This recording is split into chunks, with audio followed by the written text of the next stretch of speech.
How you doing, everyone? Welcome to another episode of Behind the Door. I'm getting ready here to go on a trip, believe it or not. I happened to mention to Colleen last week that this is March, and in March is when the Milky Way core makes its appearance once again after being gone since September, October timeframe. It now rises above the horizon briefly in the month of March here in the Northern Hemisphere. And I got to thinking about where would I go to shoot the Milky Way. I was thinking the Kewanee Lighthouse where I was, a few weeks ago. Yeah, it's nice, but... And I got to thinking about my trip last year up to Washington Island. I thought that would be a place to go. I had scouted out several places when I was there, back at the end of June and again in the middle of July. I actually went up back in July to take some Milky Way photos, but I just ran out of time that night. I just went for an overnight trip, and I think I was up there shooting Neowise, the comet, as well. So at any rate, nice and dark up there, and I scouted a couple of places. I'd like to go back to Jackson Harbor, maybe Detroit Harbor, and then there was an old truck in a field that I saw that I wouldn't mind trying to get the Milky Way behind that. And of course, the Milky Way is going to be low to the horizon. I think the highest it's going to get is at around 23 degrees above the horizon. But if I can get a panoramic shot from kind of north to south and get that arcing over either one of the fishing tugs in Jackson Harbor, maybe Ken's boat or the CJ, and over that truck in that field. Actually, there's several trucks in that field, so I'd like to check that out. So, I got clearance from the tower downstairs. If you catch my drift, you know what I'm talking about. And I invited her to come along with, and she says, oh no, it's going to be way too cold for me. So, I'm going alone. Now, the only problem is getting to Washington Island this time of year. Normally, it's pretty well choked with ice, but we've had such a mild winter. There's really not much ice in the harbors, and we've had several 40 and 50 degree days in a row now, and most of the ice is gone. So, getting a ferry across to the island. This time of year, you have to make a reservation because there's only 2 ferries that run to the island and 2 back to the mainland. Kevin O'Donnell. So I was able to get one of the last spots on the ferry. Hard left behind that blue one. And then the other difficulty is finding a place to stay because most everything is closed on the island until the 1st of April or the 1st of May. So I called around to several places, contacted a few people I know, and I finally found a place where I can stay. And I'll probably, I'm leaving tomorrow afternoon and stay Thursday night into Friday morning, and then possibly Friday night into Saturday morning, depending on what I can get. The Milky Way core is only out for 2 hours this time of year, so if I want to get more than one location, I'm probably going to have to stay 2 nights. And of course, if the weather doesn't cooperate, and I've been following it about 3 times a day on several weather apps, checking for cloud cover, it still looks really good between 3 and 4 in the morning. 2:30 to 4:30 in the morning is when the core is out. So yeah, fingers crossed. So I'm just trying to get some gear together here for the trip, and it's really nice here in the studio having everything so organized and everything in one spot. Having these work tables, I can just, this is a dream. Just checking my lights here, these low-level lights that I'll use to illuminate the foreground in my astro landscape photographs. You may have seen me do that once or twice before in previous videos. So yeah, just checking all the gear, making sure I have everything's working, everything's charged up, and ready to load all this stuff in the car tomorrow. And hopefully we'll have a successful weekend of astrophotography, and it's just going to feel so good to get out and photograph again on a trip. Even though it's a short trip and it's, rather local, I'll be able to still safely distance from people. There's hardly anybody on the island this time of year. Yeah, so, wow, just really, really looking forward to it.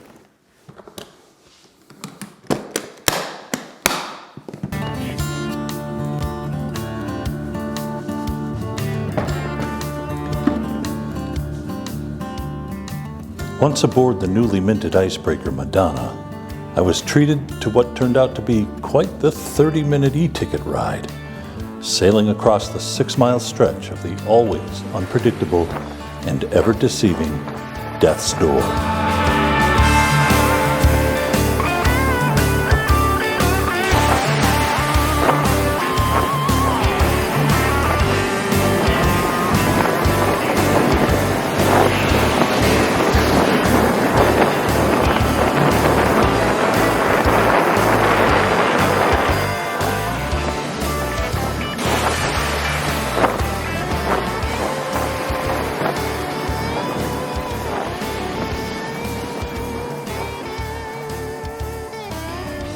Phew, that was fun.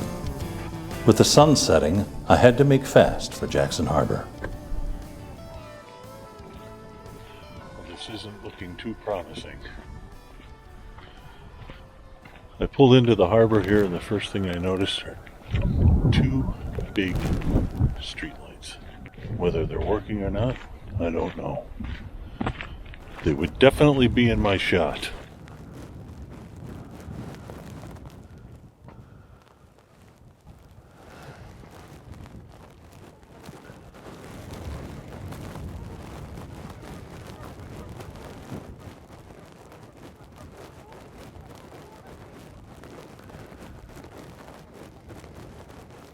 This isn't the shot I came for, but it may be the shot I get tonight. Arcing all the way over. I mean, the end of it is due north. So, from southeast to due north. That's a long way to go. I'd really like to get that tug CR over there, but those streetlights, they're definitely in the way. I don't know if they're working. If they're working, that shot is probably pointless. Having it behind me for this, though, this might be enough to illuminate this ice house here. Even though it's going to be an odd color, probably. Greenish, you know, sodium vapor or mercury vapor, whatever these lights are. They have an awful greenish tint to them. There's no way to know whether or not they're on or if they're working, except to come back here tonight after sunset. I can't really scout anyplace else. It's getting too late. It's going to be dark here in a few minutes. So, run with what we got and scout tomorrow.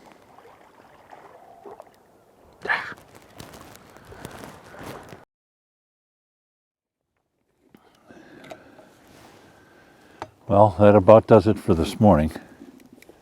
It's about 4:45 in the morning. I got out here at 1:30 and have not had time for my cup of tea. So that's what we're having now. Nice hot cup of tea. It's chilly out here. About 30 degrees Fahrenheit. I've been very busy. I'm down at Jackson Harbor, and I photographed 2 locations down here. One of the CR tug, and another of the ice house that I was showing you, both of those earlier. So I've had all kinds of technical issues with lights, though. The batteries must be going bad on these rechargeables for these 96 light panels. LED panels, because the one I charged everything up before I left the house yesterday and today, and I got about 45 minutes out of it, and it crapped out on me. So, and then both my headlamps went out. I always carry a spare. Thank goodness I had a tactical light I could use, and the flashlight on my phone, so I could see what I was doing. Made it difficult, that's for sure. Anyway, I think I got some pretty good shots tonight. I got what I came for. The arc over the CR tug wasn't exactly centered, but I knew it wouldn't be. It's just not quite that time of year. The positioning was off a little bit, so, and as the core of the Milky Way swung around, it swung further and further to the southeast. So it kept getting further away from the center. I was there a good 2.5 hours. Came over here to the bridge that goes out to the ice house, and that was pretty wonky. The bridge is very wobbly, so I had to remain very, very still. And then, as my app said, right around between 4 and 5, the clouds are going to move in. And sure enough, they moved in at 4:30. We'll see what we got.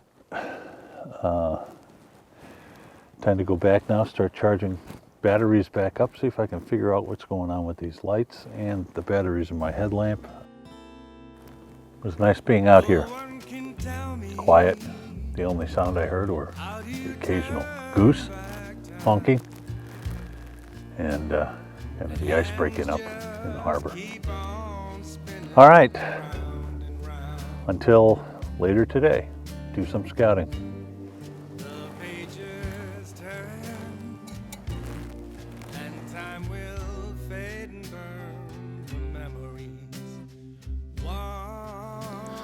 Later that morning, I met up with amiable Ken Coyne at his restaurant, KK Fisk. Those of you who've seen my 5-part video series from Washington Island that I published last summer may recognize Ken, the last remaining commercial fisherman on the island. I'll leave a link below if you'd like to check those out. Ken introduced me to his cousin, Julian Hagen. Now, Julian is another colorful island original. He's quite the talented musician, songwriter, and poet, among other things. He's a bit of a celebrity around these parts as well. It's his music you're listening to throughout this video. Ken arranged our meeting because, well, you see, I had a favor to ask of Julian.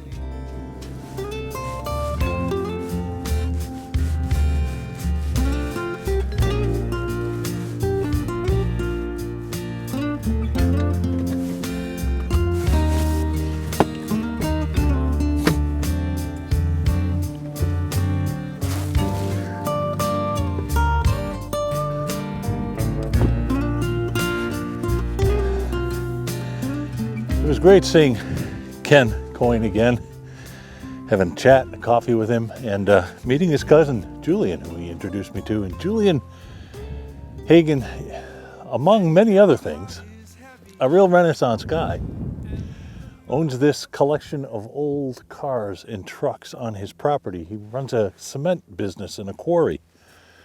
And so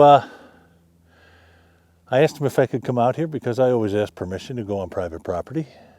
I was out scouting earlier today, wanted to get out of the car and look at some particular sites, but there were no trespassing signs posted, so private property. I stay away from that without getting permission. So Julian gave me permission. He said I could come out here and photograph tonight. Just don't point the camera at the house or I'm liable to also get a moon in the shot, is what he told me. So what we're going to do is just take a look around here and see what kind of subjects we can possibly shoot for tonight. Milky Way is going to be right here, going southeast to north from about 2:30 to 4:30. Again, another couple of hours spent under the beautiful stars. Look at this old beauty, this old Jeep.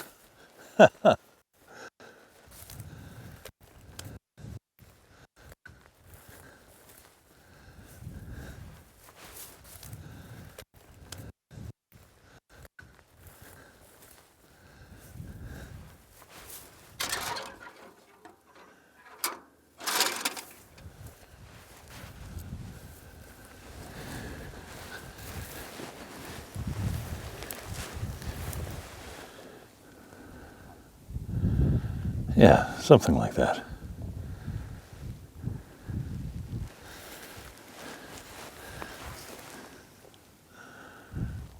That's nice.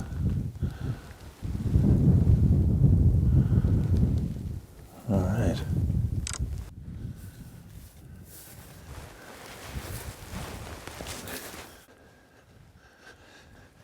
He has quite the collection, I'll have to say that.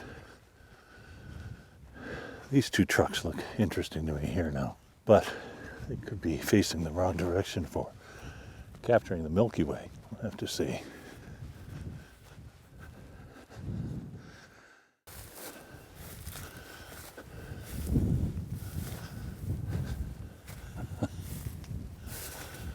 How cool are these? I wonder what year. This could work out nicely. Wisconsin Sanitary. Paint's all faded. Can't read it. Wow.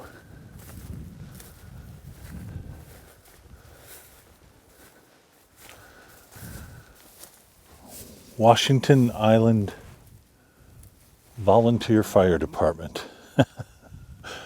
Holy cow. I love it. Looks like somebody had fun with shooting the windows out of this. I love the searchlights on top. Little handles inside. Man. Man, oh man.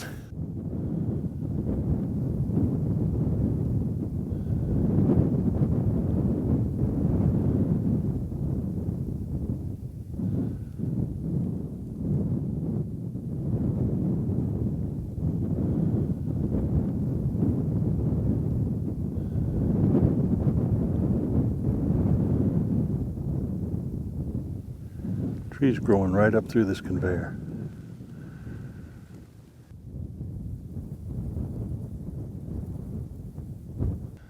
Well, would you look at that? An old Willie's Jeep.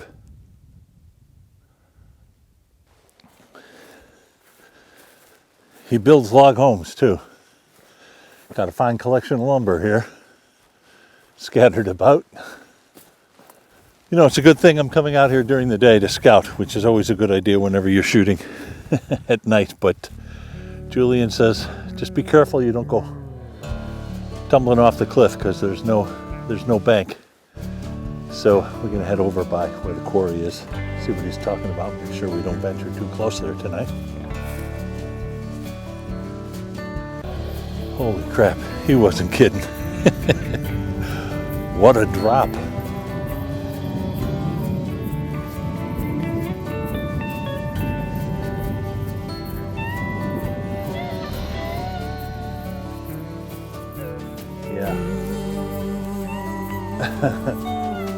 That's a drop that's going to hurt you.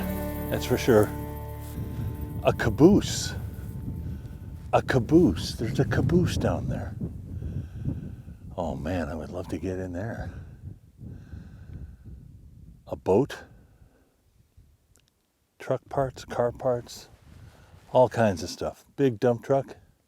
I've seen that dump truck traveling around the island. Old cement mixer. Holy cow. I gotta hear the story of how this caboose got here. There's no railroad on this island. How the hell did they get that over here? And why? Gotta hand it to islanders, man. They are resourceful. He'll find a use for that, if he hasn't already.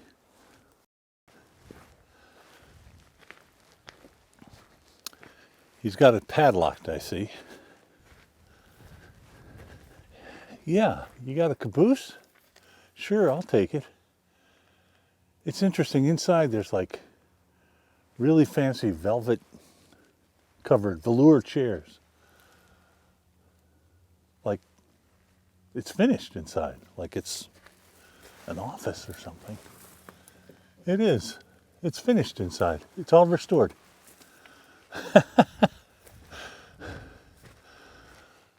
Unbelievable.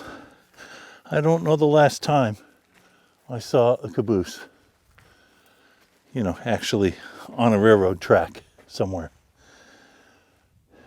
Decades, that's for sure. Used to see them all the time when I was a kid. When I returned home, I tracked down Julian to get the backstory on how he came into possession of this caboose. Okay, it's not entirely renovated. But it's getting there. It's a long and meandering tale with sketchy details, as Julian tells it, but the gist of the story is that it was brought to the island on a barge back in the 1980s by an off-islander, a railroad enthusiast, who owned a piece of shoreline property near the West Bay. This gets more interesting by the minute. Oh, but wait, there's more. He built a house there and a small train depot with track to perch the restored caboose on primarily what was for the amusement of his family and visitors, and then he leased out the caboose as a sort of unique island cottage, much to the objection of one of his neighbors, who took him to court. Fireworks ensued and endless debates over zoning were held at town meetings, and eventually the caboose owner won the lawsuit, but the town council passed an ordinance locally known as the Dobish Amendment that in essence states no more trains or stuff like that on Washington Island. But this red caboose was grandfathered in, and it, along with the property, was sold to a local island woman who ran it as a guest cottage for years. A few years back, she sold the property, and the new owner said that he wanted the train car removed by the close of sale, or the woman would have to forfeit a substantial sum of the sale price. So she arranged to donate it to a railway museum, but that deal fell through. And with only 2 days to go before closing, she pleaded with Julian to help her move it to his quarry. Enlisting the help of a friend, a truck, a flatbed trailer, and a front-end loader, Julian inched the teetering rail car through the town in the midst of a fierce November snowstorm. Seriously, a caboose on an island that has no railroad? You can't get any more behind the door than that, right? All right, that's going to be my shot. When they attempted to turn down the quarry road, they nearly lost the entire rig in the snow. With island ingenuity and sheer determination, they muscled their load across the finish line and placed it, and I use that term loosely, here. He wistfully told me that he'd like to open it up as a hot dog stand on a corner lot in town. One day, Julian Hagen, ever the dreamer. So I've been rummaging around here now for 2 hours. And I'll tell you what, I've had a great time, a really great time. And to find this, I had no idea this was here.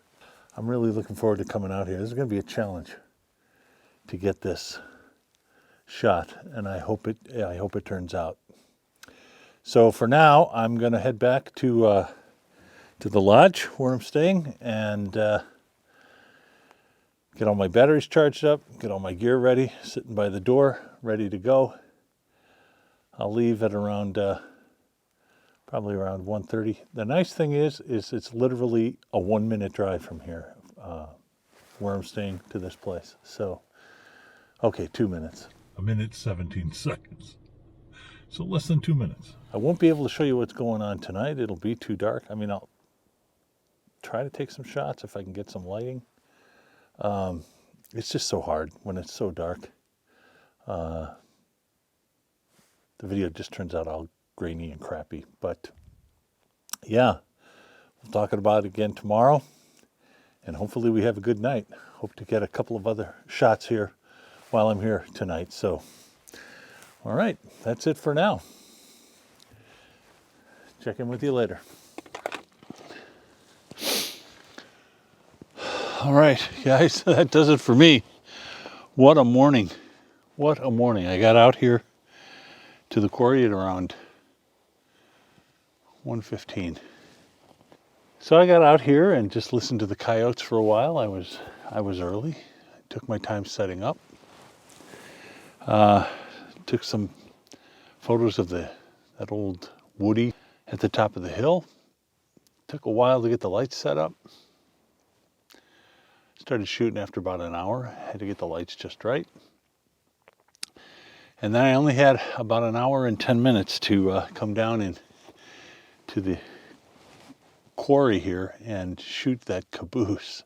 And I thought setting up the lights was going to be really difficult. Actually, it turned out to be not that challenging. I was set up and ready to shoot in about 20 or 25 minutes. So, yeah, then I didn't have quite enough time to go get those dual trucks that I was looking at earlier today, the old GMC and the old Chevy, the old fire department truck. So, yeah, before the core set, and it kind of swung around to the southeast too, so it was out of position, but I did take a couple of selfies since I had everything set up, and it's not something I typically do, but perfectly calm and still, not a breath of wind out here tonight. Great horned owls and coyotes and me, and that was it. Loved being out here, loved the whole process of just setting up. And I want to thank you for coming along on this adventure with me. It was great fun. Got to see some old friends and made some new ones. I finally met Julian Hagen, whose work I have admired, music I've admired for a long time. We kind of had this little mutual admiration society thing going yesterday, and exchanged CDs, and gave him one of mine. He gave me a couple of his, and yeah, it was great. Made a new friend. Northern Lights, that's a great song. Thank you very much. So every time I come up here, I make new friends. Folks asking me when I'm coming back. So I don't know, but hopefully it'll be soon. But in the meantime, I want to thank you for coming along on this this couple of day adventure with me. I'll put up the results of this couple of days here now, so you can take a look at, see which one you like. Leave a comment if you'd like below. And until next time, take care of yourselves, stay safe, and I'll see you down the road. Thanks for watching, everyone. With my friends, talking and dreaming of what we could be if we could just find out life's simple key to make it never end, because we'll never have this time to live again. So why not live it up while we can? For there's less time than before, and I don't know how much more, but I know we'll never have this time again.